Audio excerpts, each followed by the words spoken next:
La Fundació Gala Salvador Dalí ha presentat aquest divendres una nova adquisició del pintor empordanès que ha comprat a un col·leccionista privat català.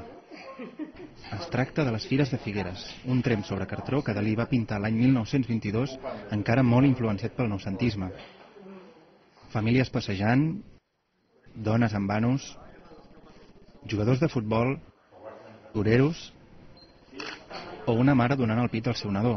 Són imatges amb la firma d'un Dalí que durant anys va observar aquesta escena des del balcó de casa seva i que sentia devoció per les festes de la ciutat.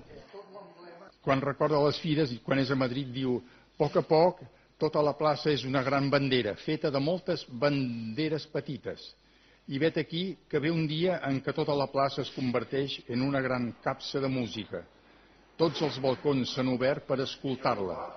La fira és un gran basar vivent. Amb les Fires de Figueres, la Fundació ja ha incorporat al seu fons més de 300 peces i manté viva la tasca d'adquisició d'obres que va endegar l'any 1991. L'obra ja s'havia vist temporalment al Museu Dalí de Figueres, però a partir de dilluns tornarà per quedar-s'hi instal·lat a la Sala de les Peixateres.